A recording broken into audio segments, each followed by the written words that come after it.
इस मौजूदा बजट में जो हरियाणा की एम्स परियोजनाएं हैं उनके लिए अपर्याप्त बजट आवंटन की मांग उठाना चाहता हूं, की बात सरकार का ध्यान आकर्षित करना चाहता हूं। हमारे यहाँ रेवाड़ी में, मनेठी में एम्स, जो आज 22 नए एम्स परियोजनाओं के लिए सरकार ने 6000 करोड़ का बजट रखा है, उसमें उनका नाम शामिल किया गया, जिसके लिए हम धन्यवाद करते हैं।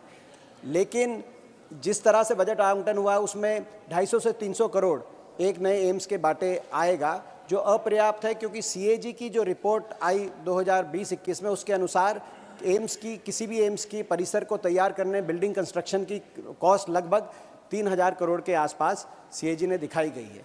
इस रफ्तार से इस एम्स को पूरा होने में लगभग 12 वर्ष लग जाएंगे अगर इसी रफ्तार से बजट आवंटन हुआ, जो कि काफ़ी लंबा अंतराल है। मैं जानकारी में लाना चाहता हूं कि ये इस एम्स की घोषणा 2015 में हुई थी और 9 साल के बाद ये कागजों से निकलकर अब इसका चुनावी वर्ष के अंदर बजट आवंटन हुआ है 250-300 करोड़ का, लेकिन ये अपर्याप्त साबित होगा अगर और 12 साल इसकी बिल्डिंग कंस्ट्रक्शन में इंतजार करना पड़े। साथ जो एम्स बाड़सा परिसर में, जो हमारे वहाँ पर बाड़सा परिसर एम्स 2 में national centre for child health 500 bed का, नेशनल कार्डियोलॉजिकल सेंटर 600 बेड का ये सैंक्शन है। 2012 में डॉक्टर मनमोहन सिंह जी ने इसका फाउंडेशन रखा था। वहाँ नेशनल कैंसर इंस्टीट्यूट तो बन गया, लेकिन बाकी ये 10 इस तरह के राष्ट्रीय संस्थान जो 15,000 करोड़ की लागत से बनने थे, उनके लिए कोई बजट का आवंटन नहीं किया गया है।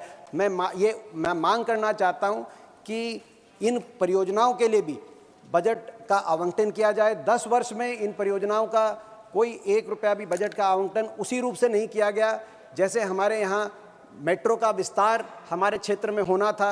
रोहतक, रेवाड़ी, गुड़गांव, रोहतक, रेवाड़ी, फरीदाबाद, सोनीपत, झज्जर, इन दिशाओं में मेट्रो का विस्तार होना था, लेकिन 10 वर्ष तक सरकार ने मेट्रो के विस्तार के एक खंभे का भी बजट नहीं दिया। या फिर इंडियन नेशनल डिफेंस यूनिवर्सिटी जो गुड़गांव के अंदर, उसकी फाउंडेशन स्टोन तो रखा गया, लेकिन 4 दीवारी ही हुई 10 साल में, आगे काम ना हुआ। तो मैं आग्रह करूंगा सरकार से, स्वास्थ्य मंत्री जी से, कि आज ऐसा ना हो कि इसका फाउंडेशन स्टोन रखा जाए लेकिन आगे काम उस गति से ना हो जितना लोगों को आशाएं हैं, चाहे वो एम्स रेवाड़ी की बात हो और चाहे बाड़सा एम्स परिसर के अंदर जो बाकी जहां आपने बजट नहीं रखा गया है, वहां भी आप बजट बढ़ाने का काम करें। धन्यवाद। धन्यवाद दीपेंद्र जी।